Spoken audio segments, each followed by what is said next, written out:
It's 1607, in the dense, humid forests of Werowocomoco, the land we now call Virginia. An Englishman kneels in a Powhatan village, surrounded by towering trees and watchful eyes. The powerful chief Powhatan stands over him, gripping a stone club poised to end the stranger's life. The tension is palpable as the warriors and villagers look on in silence, awaiting the final blow. Suddenly, a young girl steps forward from the crowd. She's barely 13, but with determination, she places herself between the Englishman and her father. She begs for mercy, risking her own safety to protect this foreigner. Her name is Pocahontas, and this single act, if it truly happened, would become one of the foundational stories of American history. This dramatic scene has been retold countless times, adapted into books, plays, and films, each version adding new layers to an already complex narrative. But beneath the romantic tale lies a more nuanced story of cultural contact, diplomatic relations,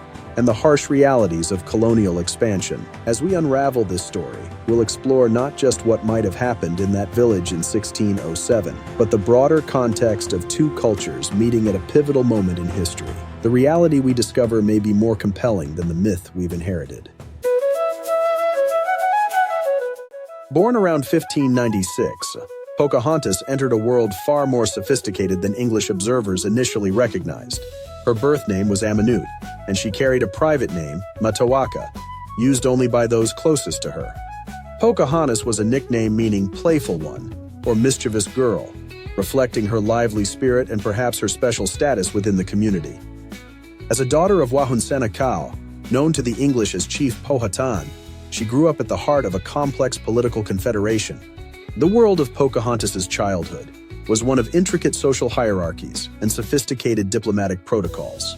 The Powhatan Confederacy operated through carefully balanced relationships between different communities, with marriage alliances, trade agreements, and military partnerships binding the various groups together. Contrary to English assumptions, Powhatan society was highly structured, with clear social roles and responsibilities. Chiefs governed through a combination of inherited authority and demonstrated leadership ability. Women, while not typically serving as chiefs, held significant influence in both domestic and agricultural spheres, managing household resources and controlling food production. As a chief's daughter, Pocahontas occupied a unique position. While she wasn't a princess in the European sense, Powhatan society didn't have an equivalent concept. Her status gave her both privileges and responsibilities. She would have received extensive education in Powhatan traditions, diplomatic protocols, and practical skills essential to her community's survival. From an early age, she likely participated in important ceremonies and rituals, learning the sacred traditions that bound her people together. Her education would have included practical skills like farming, food preservation, and crafting, as well as the diplomatic arts necessary for maintaining relationships between communities. When the English arrived in 1607, Pocahontas was around 10 or 11 years old. Her first encounters with the settlers occurred during a period of cautious optimism, as both communities evaluated the possibilities and dangers of their new relationship. The Powhatan people had previous experience with European visitors, but the permanent settlement at Jamestown presented new challenges and opportunities. Young Pocahontas, curious and intelligent, became a regular presence at early meetings between the two groups. Her visits to Jamestown, always accompanied by other Powhatan people, served multiple purposes: gathering intelligence about the newcomers, participating in trade negotiations, and sometimes delivering messages or supplies. As interactions between the Powhatan and English increased, Pocahontas's role evolved. Her quick mind and facility with languages made her valuable in diplomatic exchanges. However, it's crucial to understand that her actions were always part of larger Powhatan diplomatic strategies, not independent initiatives. The English often misinterpreted her role, viewing her through their own cultural lens as a princess, acting on personal impulse rather than as part of a sophisticated diplomatic system. This misunderstanding would later contribute to the mythologizing of her story and the obscuring of her true identity as a young Powhatan woman operating within her own cultural framework. Before he became famous in America, John Smith was just a farmer's son in England. Born in 1580 in a small village called Willoughby, young John spent his early years working in the fields with his father. But he didn't want the quiet life of a farmer. Instead, he dreamed of adventures he read about in books, stories of far-off places and brave explorers. When Smith was 16, his father died, and he was sent to work for a merchant. But counting goods and keeping books bored him. One morning, he took what little money he had and left home, searching for the excitement he craved. This decision would lead him into a life so full of adventure that people still wonder today which parts of his stories are true. First, Smith joined the English army and fought in wars across Europe. He sailed on ships in the Mediterranean Sea and claimed to have battled Turkish armies. In his most dramatic story, he said he was captured and sold as a slave in Turkey, but escaped after killing his master. He told tales of serving princes and nobles across Europe, always managing to come out as the hero. While some of these stories can be proven true, others seem too amazing to believe. When Smith joined the Virginia Company's trip to America in 1606, he was already known as someone who could tell a good tale. The journey didn't start well. Other leaders on the ship accused him of causing trouble and locked him up. They almost hanged him before reaching America. What saved him? When they opened their sealed orders from England, everyone discovered Smith was supposed to be one of the colony's leaders. In Jamestown, the new English settlement in Virginia, Smith showed he was more than just a storyteller. While other English gentlemen refused to work with their hands, Smith wasn't afraid to get dirty. He made a simple rule: if you don't work, you don't eat. This shocked the wealthy colonists who thought they were too good for manual labor. But Smith knew that in a new land, everyone had to help if they wanted to survive. When it came to dealing with the Native Americans, particularly the Powhatan people, Smith was different from other English leaders. He took time to learn their language and understand their ways of life. He saw that the Powhatan had a complex society with their own rules and customs. But Smith was also practical. He would trade peacefully when he could, but wasn't afraid to use force when he thought he needed to. After returning to England in 1609, Smith picked up a new tool, the pen. He wrote books about his time in Virginia, describing the land, the people, and his adventures. But like many good storytellers, he often made his stories bigger and more exciting with each telling. The most famous of these was about Pocahontas saving his life. Interestingly, when Smith first wrote about his time in Virginia, he barely mentioned Pocahontas. It wasn't until years later, after she had become famous in England, that he wrote about how she saved him from being killed by her father's warriors. This story, whether true or not, would become one of America's most famous tales. Looking at John Smith today, it's hard to separate the real man from his stories. Was he truly the hero he claimed to be? Or was he just good at making himself sound important? The truth is probably somewhere in between. He certainly helped Jamestown survive its early years, even if he wasn't quite the superhero he made himself out to be in his stories. Smith's greatest skill might have been his ability to turn his life into a legend. He started as a simple farmer's son, but ended up as one of the most famous names in American history. While his stories might be bigger than life, his real impact on history came from something more basic: his determination to help the colony survive, even when it meant making unpopular decisions. The winter wind howls through the bare branches of Virginia's ancient forests. Dry leaves crunch under cautious footsteps as John Smith moves through the wilderness near the Chickahominy River. His breath forms small clouds in the cold air as he searches for food for the starving Jamestown colony. The weak December sun barely reaches through the thick canopy above, and somewhere in these shadows, Powhatan warriors are watching, waiting. The forest falls silent. No bird calls, no rustle of small animals. Smith senses the change too late. Suddenly, arrows fly from behind the trees. His English companions fall. Before he can reach for his weapon, dozens of warriors emerge from the forest like spirits, surrounding him with spears and bows. There's no escape. The warriors take him on a long journey through the winter woods. They march from village to village, each one different, yet all showing Smith just how vast and organized the Powhatan world truly is. Finally, they reach Werowocomoco, the seat of power where the great chief Powhatan rules over his confederation of tribes. Inside the longhouse, smoke from cooking fires drifts up through holes in the roof. The air is thick with the smell of burning wood and roasting meat. Chief Powhatan sits on a platform, draped in raccoon skins, his power visible in every ornament he wears and every gesture he makes. Women in deerskin dresses move quietly through the shadows. Warriors line the walls, their eyes never leaving the English captive. At first, they feast him like an honored guest. Women bring platters of food: deer meat, cornbread, roasted vegetables. But the mood shifts suddenly, like storm clouds gathering. Warriors grab Smith and force him to kneel. They place his head upon two large stones. The room grows deathly quiet except for the crackling of fires. This is where the story becomes clouded in mystery. Years later, Smith would write that death seemed certain until a young girl, Pocahontas, rushed forward and placed her head over his, stopping the execution. But when he first wrote about this day, he never mentioned any rescue at all. What really happened in that smoky longhouse? Some say Smith witnessed a Powhatan adoption ceremony, but didn't understand what he was seeing. The Powhatan people often performed elaborate rituals when welcoming outsiders into their tribe. What looked like preparation for an execution might have been something very different. If there was such a ceremony, young Pocahontas might indeed have played a part.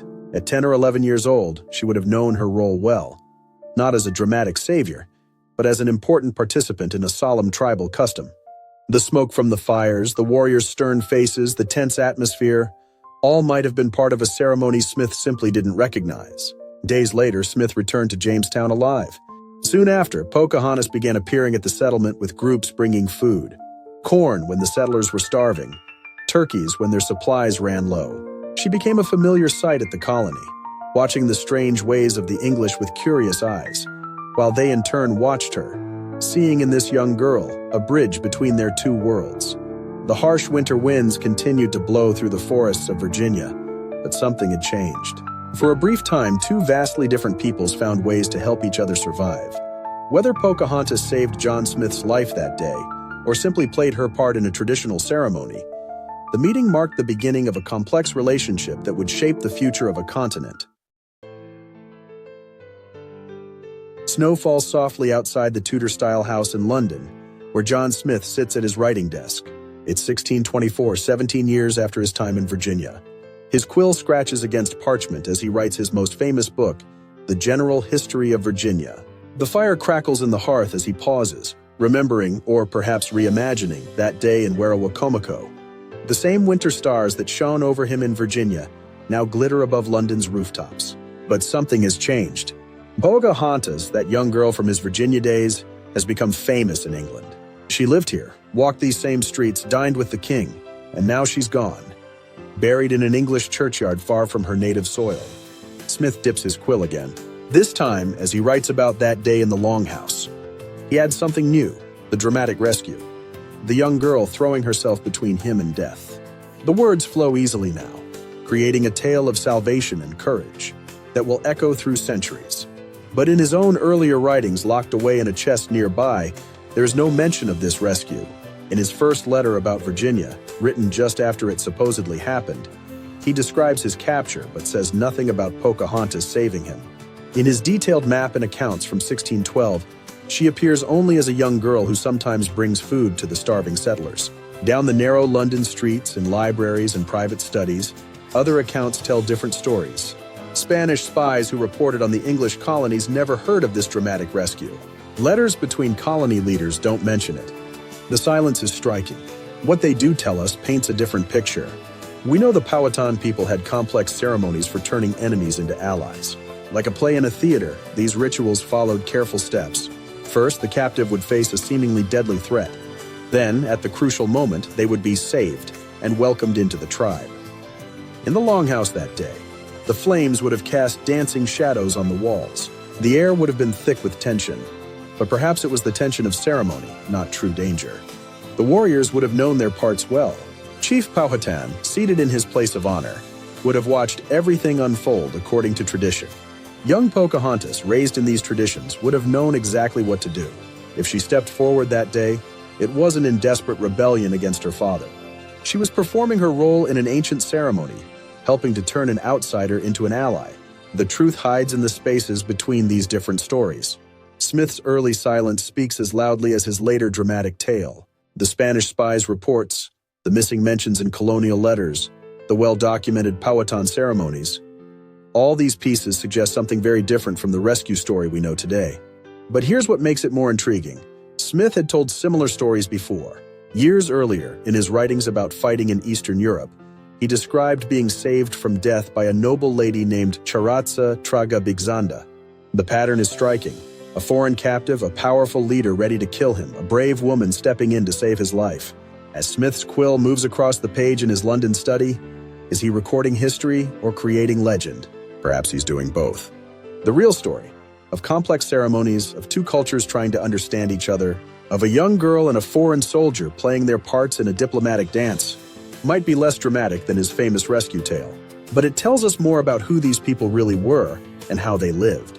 In the end, we're left with shadows and whispers from the past. The smell of smoke in a longhouse, the sound of ceremonies in a language few remember, the careful dance of power between two worlds meeting for the first time. These are the true pieces of the story, more complex and fascinating than any simple tale of rescue could be. The snow continues to fall outside Smith's window as he writes the story that will become legend. But the truth, like smoke from a longhouse fire, drifts just beyond our grasp, more complex and more human than the myth that would replace it.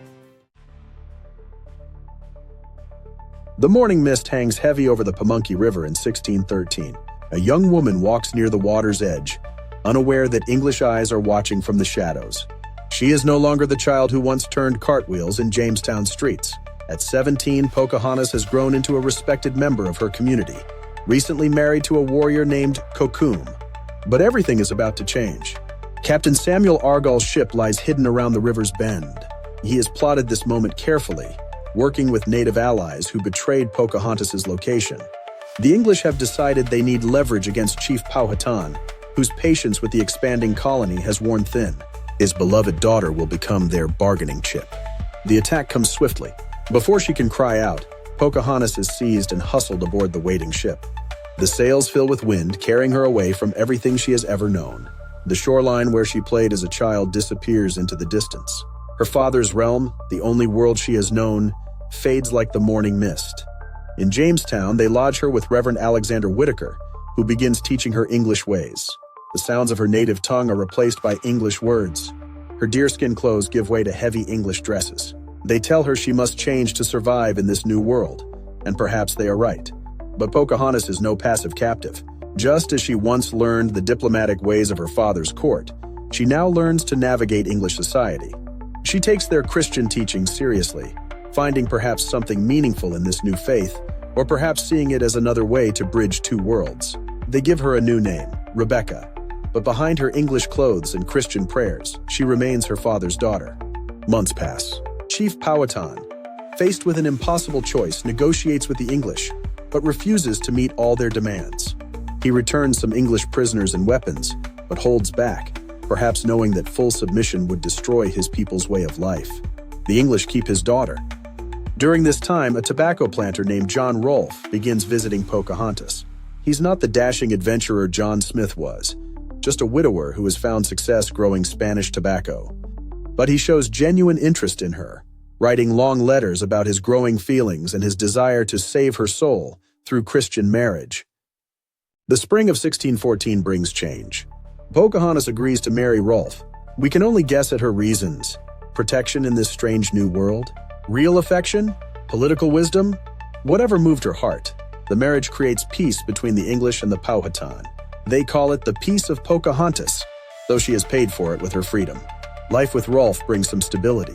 They live on his tobacco plantation, where she gives birth to a son, Thomas. She learns to be an English gentleman's wife, managing a household far different from the longhouses of her youth. The English pronounce her a great success, proof that their ways are superior, that natives can be civilized. But the greatest change lies ahead. In 1616, the Virginia Company decides to take Pocahontas to England. They want to show her off as an example of their success in the New World, to attract more investors and settlers. Once again, she boards a ship, but this time sailing east across the vast ocean. London overwhelms the senses. The narrow streets crowd with more people than Pocahontas has ever seen. Smoke from countless chimneys darkens the sky. She is dressed in the finest English fashion. Heavy velvet gowns, stiff ruffs, elegant jewelry. They present her at court as Lady Rebecca, and she handles herself with such grace that even King James is impressed. But London's damp air and crowded streets take their toll. As the ship prepares to return to Virginia in March 1617, Pocahontas falls ill. They take her ashore at Gravesend, where she grows weaker by the day. In her final hours, she's far from the forests and rivers of her childhood, surrounded by English faces instead of her own people. She dies at just 22, leaving behind a young son and 2 grieving cultures. They bury her in Gravesend's parish church, an ocean away from her homeland. The English mourn their civilized savage, but they cannot understand the true tragedy. A woman of remarkable strength and wisdom, caught between two worlds, who paid the ultimate price for peace. Night falls over London in 1624, the same year John Smith pens his famous rescue story. In taverns across the city, people still talk about the Indian princess who lived among them. They remember her fine clothes, her graceful manner, her tragic death. But already the real Werowocomoco, the woman who called herself Pocahontas, is fading into shadow, replaced by something else, a legend. Each storyteller adds their own touch. In one version, she's a love-struck maiden saving her English hero. In another, she's proof that native people could be civilized if they only embraced English ways. The real woman, the daughter, the diplomat, the survivor, disappears beneath layers of other people's hopes and dreams. Back in Virginia, the Powhatan people tell different stories. Around their fires, they remember a clever young girl who helped her father manage the English threat. They speak of her capture, her transformation, and her death far from home. In their stories, there is no romance, no fairy tale, only the hard truth of what happens when two worlds collide. Years turn into decades. New settlers arrive, pushing further into Powhatan lands. The peace that cost Pocahontas so much crumbles. By 1644, her father's confederation lies in ruins, destroyed by the very people she tried to help. But her story lives on, changing with each generation. In the 1700s, American colonists searching for their own identity seize upon her tale. She becomes one of their first national heroines, not as a Powhatan woman, but as someone who chose English civilization over her own savage ways. Writers and artists paint her as increasingly European, her native features softening with each new portrait. A century later, as Americans push west and fight more native tribes, Pocahontas' story serves a new purpose. She becomes the good Indian who helped the white man, unlike those who resist American expansion. Her marriage to Rolfe is held up as proof that different races can live together, but only if native people give up their own ways of life. In elegant Victorian parlors, ladies read poems about the gentle princess who saved John Smith. They name their daughters Pocahontas, never knowing her real name or the true story of her life. On stage, actors perform plays where she speaks like an English lady and dies of a broken heart for love of Smith, a man she knew mainly as a child. The legend grows stronger even as it strays further from truth. Each generation finds in Pocahontas what it wants to see. To some, she's a love-struck girl choosing between two worlds. To others, she's a symbol of how America was meant to be, even though her real story shows the heavy price native peoples paid for European settlement. By the 20th century, her transformation is complete. Hollywood turns her into a Disney princess, singing about painting with all the colors of the wind. Children play with dolls that look nothing like the young Powhatan girl who once lived along the James River. Her name becomes a brand, selling everything from cigarettes to motorhomes. But beneath these stories, the truth whispers still. In the forests along the James River, where spring storms still shake the trees her people once called home. In the quiet fields where Werowocomoco once stood. In the memories of Powhatan descendants who carry her real story in their hearts. The real Pocahontas was not a princess in any way Europeans would understand. She was not a love-struck savior, not a willing convert, not a simple symbol of peace between peoples. She was a child of her time, caught in events beyond her control, who found ways to survive and help her people survive in a changing world. Her true story, more complex, more human, and ultimately more tragic than the legend, tells us not just about one woman's life, but about how we choose to remember history. When we strip away the romance and the myth, we find something far more valuable: the story of real people facing real challenges, trying to keep their culture and their dignity in a world that wanted to change them. And perhaps that's why her story still matters. Not because of the legend, but because of the truth beneath it. In her life, we see reflections of struggles that continue today, about power and identity, about keeping your own culture while adapting to change, about finding ways to bridge worlds that sometimes seem impossibly far apart.